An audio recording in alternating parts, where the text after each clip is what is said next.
I woke up to a cement truck idling on my land. By the time I ran outside, they were already pouring thick concrete straight into my family's 70-year-old well. The woman in the pink blazer smiled like she'd just won. Karen Whitfield, HOA president. She handed me a fake court order and billed me $3,800, called my well a health hazard. But she made one fatal mistake. That well was fed by an underground spring. And that spring ran beneath her $8 million golf course. She'd been stealing my water for 5 years, 50,000 gallons every single day. When I discovered the truth, I didn't just fight back, I destroyed her empire, legally. The courtroom verdict, the collapse, the payout, it's all coming. Stay until the end because this gets wild. And real quick, drop a comment. Where are you watching from right now? I want to know who's riding this journey with me. I'm standing on 40 acres of American soil, dirt under my boots, wind cutting across open land. This place has been in my family since 1952. My grandfather bought it with money saved from 2 wars and 30 years of manual labor. He built everything here with his own hands. The cabin, the barn, the fence line, and the stone well that never once ran dry. When he passed 6 months ago, he left it all to me. His only grandson who gave a damn about keeping it alive. I grew up here. Summers spent fixing fence posts and learning how to read the land. My grandfather taught me that dirt doesn't lie, water doesn't cheat. And if you respect the earth, it respects you back. But 5 years ago, something changed. Developers came, big money, corporate machinery. They bought the land next door and built Silverwood Estates, a gated luxury community with houses starting at $2 million. Emerald green lawns, imported trees, and an $8 million golf course that looks like it belongs in a resort magazine. The clubhouse alone cost more than most people make in a lifetime, and running the whole operation. Karen Whitfield, mid-50s. Blonde bob that never moves even in the wind, always dressed in red or pink blazers like she's heading to a power lunch. She treats Silverwood Estates like her personal kingdom, every rule, every violation notice, every fine, it all goes through her. I've seen her at county meetings, voice sharp, smile fake, the kind of woman who's never been told no in her entire life. 3 weeks ago, I got my first letter from her. Certified mail, HOA violation notice. I opened it standing in my kitchen, read it twice because I couldn't believe what I was seeing. Property deemed unsightly and diminishing to community standards. Immediate action required. Unsightly? My grandfather's land, the land that's been here 70 years before they poured a single foundation. Unsightly? I called the county clerk's office, pulled the property records. My land was grandfathered in decades ago. It exists outside their HOA jurisdiction, completely separate, legally untouchable, so I did what any reasonable person would do. I ignored the letter. Then another one came and another. Violation for my truck being too old. Violation for my fence needing paint. Violation for my barn not meeting community architectural standards. Standards? I'm not even part of their community. I threw the letters in a drawer and kept working the land, fixing what needed fixing, living the way my grandfather taught me. But here's the thing about people like Karen Whitfield. They don't stop, they don't back down. And they sure as hell don't like being ignored. Because what I didn't know, what nobody knew yet, was that my property held something far more valuable than 40 acres of dirt. Beneath this land runs an underground spring. Cold, pure. Endless, it feeds the stone well my grandfather built in 1952. The same well that's given my family clean water for 3 generations. But that spring doesn't stop at my property line. It runs deep. Cuts through limestone and shale, flows east under the fence, under the road, under the perfectly manicured grass of Silverwood Estates, and it feeds something expensive. Something Karen Whitfield would do anything to protect. I didn't know it yet. But I was about to find out. And when I did, everything was going to change. The letters don't stop. Every week there's a new one. My driveway has cracks. My mailbox is rusted. My property is an eyesore affecting their residents' quality of life. Quality of life. I'm busting my back keeping this land alive and they're complaining about the view from their $1 million windows. I keep ignoring them. I've got legal ground to stand on. The county confirmed it. My land is grandfathered outside their reach. But Karen Whitfield doesn't care about legal ground. It's a Tuesday afternoon. I'm out fixing the fence line near the road when I hear tires on gravel. I look up. Black Escalade, tinted windows, it stops at my property line. Karen steps out, hot pink blazer, sunglasses bigger than her face. Blonde bob so stiff it looks shellacked. Behind her, 2 men in polo shirts with HOA badges clipped to their belts, and a third guy older holding a clipboard like it's a weapon. She marches toward me, doesn't ask permission. Doesn't say hello, excuse me. I set down my hammer, turn slow, keep my voice calm. Can I help you? You've ignored 17 certified notices, she says, voice clipped, sharp, like she's scolding a child. This property is a disgrace. It's affecting our residents, our property values. People are complaining. I wipe my hands on my jeans, stay steady. Ma'am, I don't live in your HOA, never signed your covenants. This land's been here since, I don't care when it's been here. She cuts me off, steps closer. We have standards in this community, either you comply or we take legal action. Legal action, against land I own outright. Land that's been in my family for 70 years. I look her dead in the eye, smile just a little. You do what you gotta do, ma'am. Her face flushes, red blooming under foundation, her jaw tightens. You think this is funny? I think you're wasting your time. She stares at me, silent, furious. Then she spins on her heel and marches back to the Escalade. The men follow, doors slam, tires kick up dust as they leave. I watch them go. Feel something cold settle in my gut. This isn't over. 2 days later, I'm in town picking up feed when I run into Tom Harris. He lives in Silverwood Estates. Good guy, keeps to himself. Hey man, he says, voice low. You hear what Karen's planning? What? Emergency board meeting last night. She's pushing hard to force you out, talking about eminent domain, public health concerns. She's got the board worked up. Eminent domain, public health. For what? I ask. Tom shrugs, looks uncomfortable. Something about your well said it's contaminating groundwater, endangering the community. My well, the well my family's used for 70 years, the well that's never had a single issue. That's bullshit, I say. I know, Tom says quietly. But she's got the board scared, and she's got connections at the county. Connections, I thank Tom and head home, my mind's racing. What the hell is she up to? That night I can't sleep. I sit on the porch, stare at the old stone well in the moonlight. My grandfather built that well himself, dug it by hand, lined it with river stone. It's never run dry, not in droughts, not in summer heat, not once. Why does Karen care so much about my well? I don't have an answer, but I'm going to find one. I wake up to the sound of an engine, deep, rumbling too close. I check the clock. 6:47 a.m. I throw on boots and jeans. Don't even grab a shirt, just run outside, and my heart drops. Cement truck idling on my property, 50 feet from my cabin, 3 men in hard hats and reflective vests, one's operating the mixer, another's positioning a chute. The third is holding a hose, and standing behind them arms crossed, dressed in a bright red pantsuit, Karen Whitfield. Stop, what the hell are you doing? The workers glance at me, one looks confused but Karen steps forward, calm. Controlled, holding a folded piece of paper. Court order, she says, voice smooth, practiced. Well deemed unsafe and unsanitary by county health department, we're authorized to seal it. Seal it? She hands me the paper, I snatch it. Scan it fast, my hands are shaking. It's official, county letterhead, signed by a judge, filed by the HOA under emergency health provisions. This is MY well on MY land. It's a contamination risk, Karen says.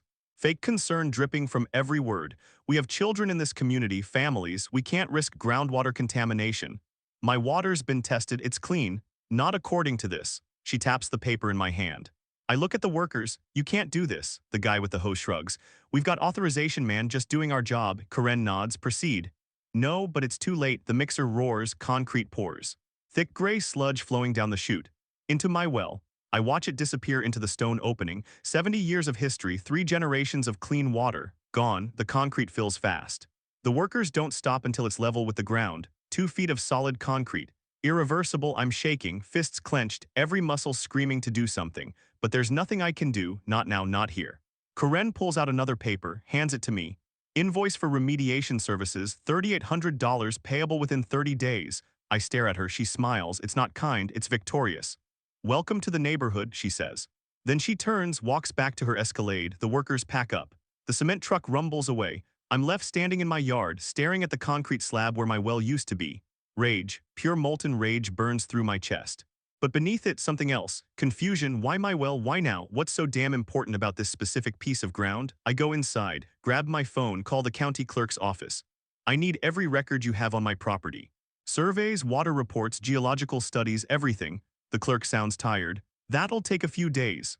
I'll wait. I hang up, sit at my kitchen table, stare out the window at the fresh concrete. Karen Whitfield just made a move. A big one, but people like her don't make moves without a reason. She's hiding something, and I'm going to find out what. 3 days later, I'm sitting in the county clerk's office. Dusty filing cabinets, fluorescent lights, the smell of old paper and toner ink. The clerk drops a box on the table in front of me. Everything we've got on your property, she says. Survey maps, deeds, water rights filings. Geological reports, knock yourself out. I open the box, start digging, property deeds from 1952.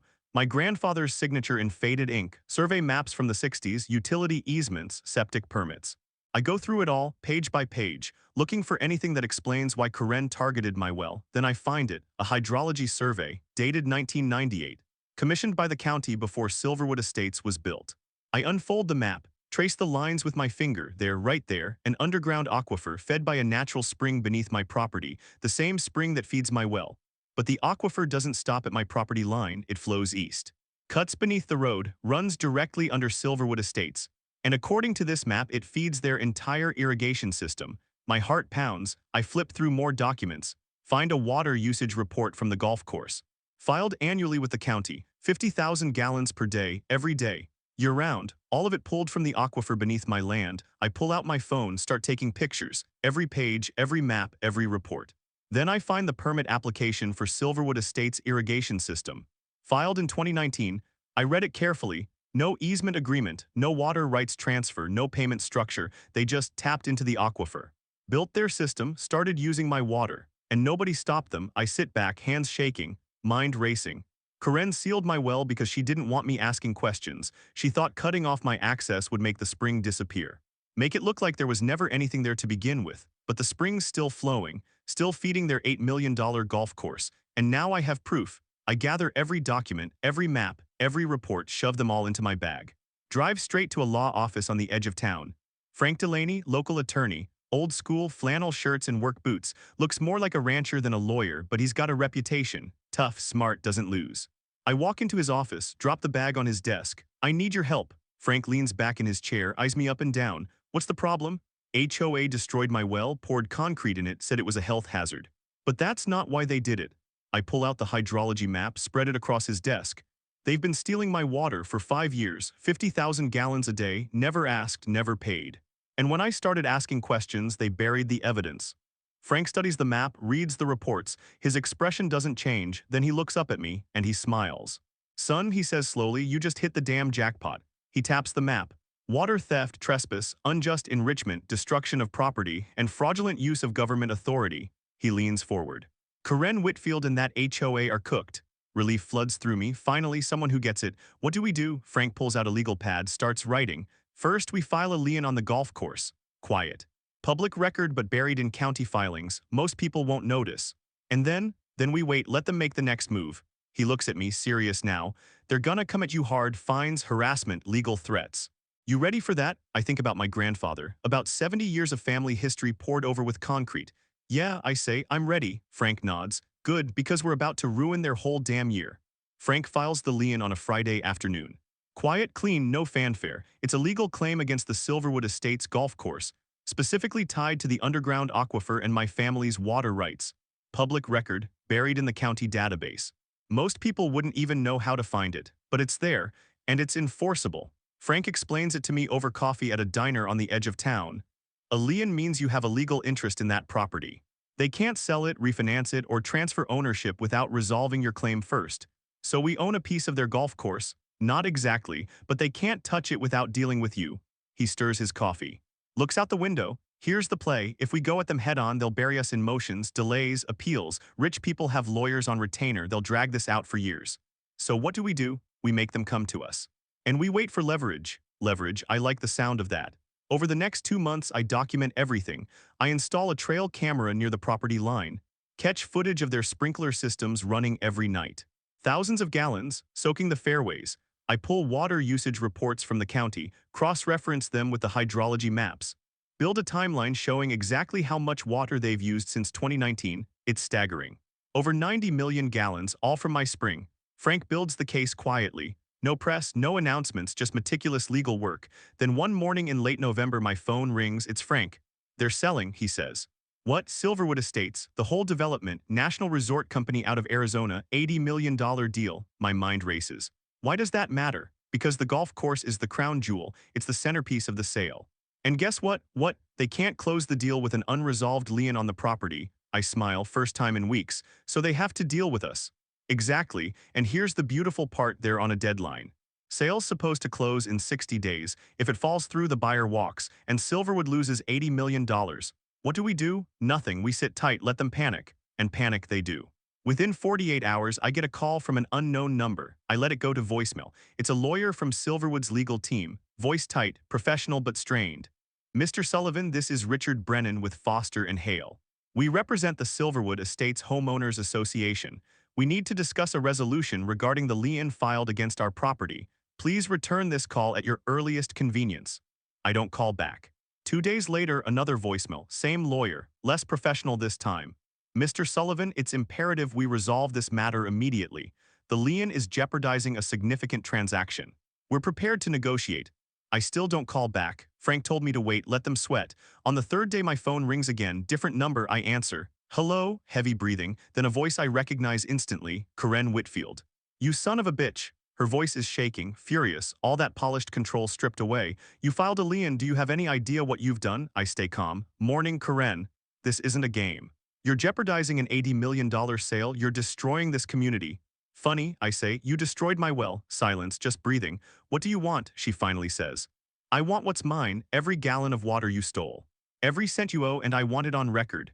You're insane. Maybe, but I've got a lien on your golf course, and that sale doesn't close until I say so. She's quiet for a long moment, then her voice drops cold. We will bury you. You already tried that, Karen, didn't work. I hang up, sit back in my chair, heart pounding, adrenaline surging. Frank was right, we've got leverage, and now we squeeze. Karen shows up at my property on a Tuesday morning. 8 a.m. sharp. I'm on the porch drinking coffee when I see the Escalade tearing down my driveway, dust cloud behind it, engine roaring. She slams on the brakes. Doesn't even close the door, just storms across my yard. Bright red blazer, blonde bob perfect as always, but her face pure rage. You, she screams, jabbing a finger at me. You filed a lien. You're sabotaging this entire community. I set my coffee down, stay seated. Calm, morning, Karen. Don't you dare act casual with me. She's shaking, voice cracking. Do you know what you've done? That sale is worth $80 million. $80 million, and you're holding it hostage over some petty grudge. I stand up, slow, meet her eyes. Petty grudge, you poured concrete in my well. Because it was unsafe. It was never unsafe. You fabricated a health report, falsified county documents, and you did it to cover up 5 years of water theft. Her face goes pale just for a second, then the anger comes roaring back. You can't prove that. I pull out my phone, open the photos. Hold it up so she can see. Hydrology survey, water usage reports, irrigation permits. I've got everything, Karen, every document, every gallon, every lie. She stares at the screen, mouth opening, closing, no words. That spring under my land, I say, the one you poured concrete over, it feeds your entire golf course. 50,000 gallons a day for 5 years. You never asked, never filed an easement. Never paid a dime. Her hands are trembling now, and when I started asking questions, you destroyed my well to shut me up. I was protecting the community, you were protecting yourself. She steps closer, eyes wild. You're nobody, she hisses.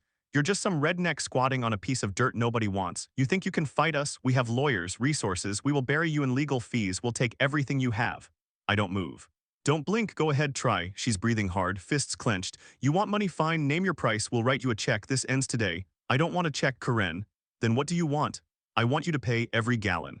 Every lie, every fraudulent signature. I want it on public record. I want a judge to see what you did. Her face twists. You're insane. Maybe, but I've got the law on my side, and that sale. It doesn't close until this is resolved. She stares at me, silent, defeated. Then she leans in close, voice low, venomous. You just made an enemy you can't afford. I'll take my chances. She turns, marches back to the Escalade.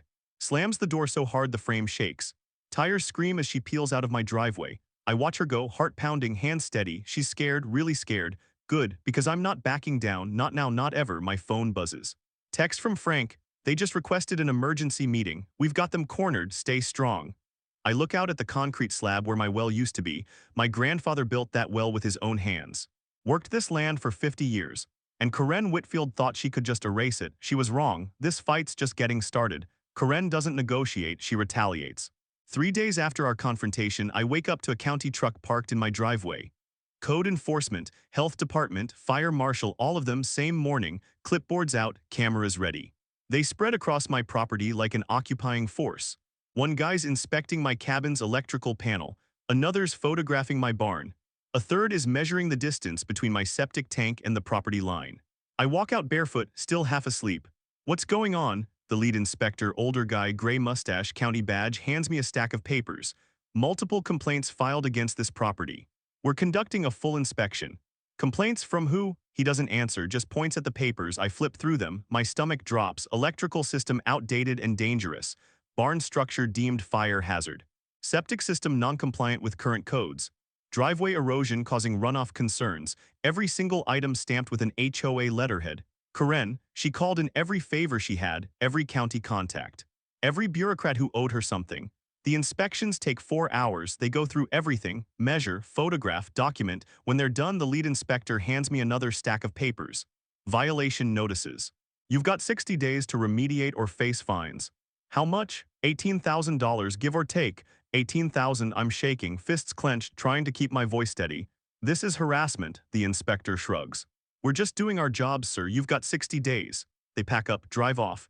Leave me standing in my yard holding a stack of violations I can't afford. I call Frank immediately. They're bleeding me dry, I say, voice raw.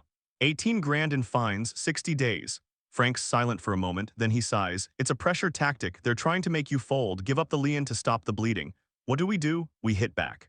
Hard. That afternoon, Frank files a federal lawsuit, water theft, civil conspiracy, fraud, abuse of government authority, malicious harassment. We're going after the HOA, the developers, and Karen Whitfield personally.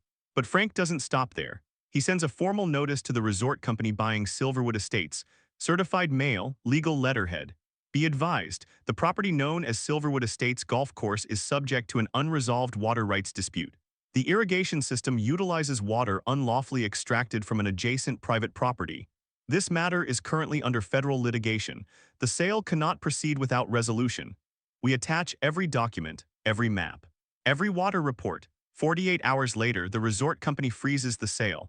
No closing, no $80 million, not until this is resolved. Silverwood Estates goes into full panic mode. Emergency board meeting. Lawyers scrambling, phones ringing off the hook. And Karen, she's calling me nonstop. 7 times in one day, I don't answer. She leaves voicemails, first angry, then desperate, then threatening. You're destroying people's lives, families. You're ruining this community over nothing. Nothing, my family's water, 70 years of history, my grandfather's legacy, nothing. I delete every message. Frank calls me that night. They want to meet, settlement conference, neutral mediator. They're ready to talk numbers. What do you think? I think they're scared, the sale's on the line, they're losing leverage every day. Good, but listen, Frank says, voice serious now. They're gonna come at you hard in that room, blame you.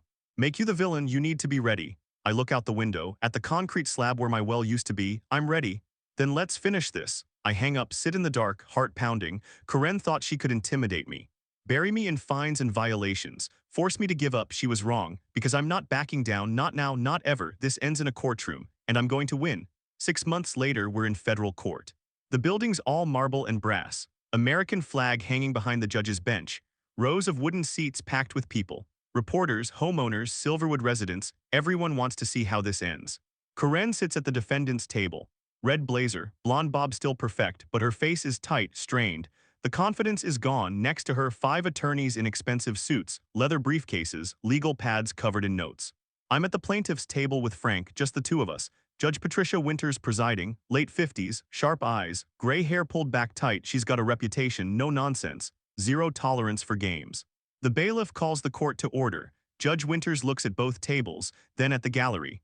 This is a civil case regarding water rights, property destruction, and alleged fraudulent conduct. We'll proceed with opening statements. Karen's lead attorney stands, tall guy, silver hair, voice smooth as butter. Your Honor, this is a case about shared resources and community responsibility. The underground aquifer in question is a natural water source. No one owns it. My clients acted in good faith to protect public health when they sealed an unsafe well. Judge Winters cuts him off. Counselor, did your clients obtain Mr. Sullivan's permission to access water from the aquifer beneath his property? The lawyer hesitates. Your Honor, the aquifer is a shared natural. Yes or no? No, Your Honor. Did they file for an easement or water rights transfer? No, but did they pay for the water they used? Silence. No, Your Honor. Judge Winters writes something down. Continue. The lawyer stumbles through the rest of his opening. It's weak. Everyone in the room can feel it. Then Frank stands. He doesn't use notes, doesn't use fancy words. Your Honor, my client's family has held legal water rights to this property since 1952. For 5 years, the defendants knowingly tapped into that water source without permission, without payment, and without legal authority. They used 50,000 gallons per day to irrigate a luxury golf course. When Mr. Sullivan began asking questions, they destroyed his well to cover their tracks. They falsified a county health order. They weaponized government agencies to harass him. This isn't about shared resources, it's about theft. He pulls out the hydrology map, spreads it across a projection screen. This is the aquifer, this is Mr. Sullivan's property. And this, he points to Silverwood Estates, is where his water has been going for 5 years. The courtroom is dead silent. Frank shows photos of the cement truck, the concrete pour, the fake health order. Karen's signature on the documents. Then he pulls up the water usage reports. Year by year, month by month, 91 million gallons. Stolen. Judge Winters leans forward, looks directly at Karen's legal team. Did your clients falsify a county health order to destroy Mr. Sullivan's well? The lead attorney looks at Karen. She's pale, frozen. Your Honor, we answer the question. Karen's lawyer exhales, defeated. Yes, Your Honor, the gallery erupts, whispers, gasps, the judge's gavel slams down. Order, silence falls again. Judge Winters looks at Karen, directly at her. Miss Whitfield. Did you personally sign the fraudulent health order? Karen's voice is barely a whisper. Yes. The judge's face hardens. This court will recess for 1 hour. When we return, I'll issue a verdict. The gavel slams. Everyone stands. Karen's lawyers huddle around her. She's shaking, crying. Frank puts a hand on my shoulder. We got her? I nod, can't speak, can't breathe after 6 months of fighting, 6 months of harassment and threats and sleepless nights. We got her. The courtroom's packed when we return, every seat filled, people standing in the back. Judge Winters takes the bench, gavel in hand, face stone-cold serious. This court has reviewed all evidence presented. I'm ready to issue a ruling. My heart's pounding, hands gripping the table. The defendants knowingly and unlawfully accessed water from the plaintiff's property without permission or compensation. They used 91 million gallons over 5 years for commercial purposes. This constitutes water theft and unjust enrichment. Karen's attorney tries to stand. The judge holds up a hand. I'm not finished. He sits. Furthermore, the defendants destroyed the plaintiff's well using a falsified government health order. This constitutes fraud, property destruction, and abuse of authority. Judge Winters looks directly at Karen. Miss Whitfield, your actions were deliberate, malicious, and illegal. You abused your position, you weaponized government agencies, and you attempted to cover your crimes by destroying evidence. Karen's crying now, mascara running. Hands shaking, Judge Winters continues.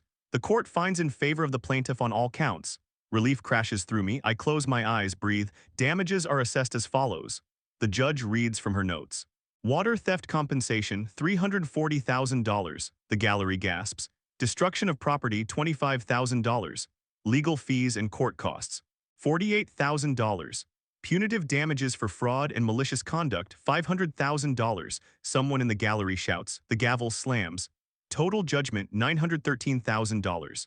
Payable within 90 days. Karen collapses in her chair. Her lawyers are scrambling, papers flying, but the judge isn't done. Additionally, the lien on Silverwood Estates golf course remains in effect until full payment is received. The property cannot be sold or transferred until this judgment is satisfied. The resort deal, dead. Finally, I am referring this case to the district attorney's office for potential criminal charges related to document fraud and abuse of government authority. Criminal charges. Karen could go to jail. Judge Winters looks at me.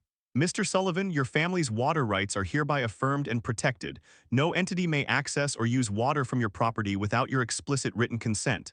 She slams the gavel. Court is adjourned. The room explodes, reporters rushing forward, cameras flashing. Frank pulls me into a hug. You did it, son, you actually did it. I can't speak, just nod, tears burning my eyes. I look across the room. Karen's surrounded by lawyers. Face buried in her hands, destroyed. I don't feel happy, don't feel victorious. I just feel tired, but it's over. She can't touch me anymore, can't touch my land, can't erase my grandfather's legacy. We walk out of the courthouse into bright sunlight, reporters shouting questions. I don't answer, just keep walking. Frank drives me home, we don't talk much. When I get back to my property, I stand at the concrete slab where my well used to be. It's still there, sealed, destroyed, but it doesn't matter anymore because I won, not with violence, not with threats, with the law, with truth, with patience. I kneel down, touch the concrete. We did it, Grandpa, I whisper. We won. The wind picks up, rustles through the trees, and for the first time in 6 months, I breathe easy. Within a week, everything falls apart. The resort company officially cancels the sale. $80 million gone. They issue a public statement. Due to unresolved legal and environmental concerns, we are withdrawing our offer to purchase Silverwood Estates. Environmental concerns, that's code for stolen water. The news spreads fast. Local papers, regional outlets, then national media picks it up. Luxury HOA ordered to pay $913,000 for water theft and fraud.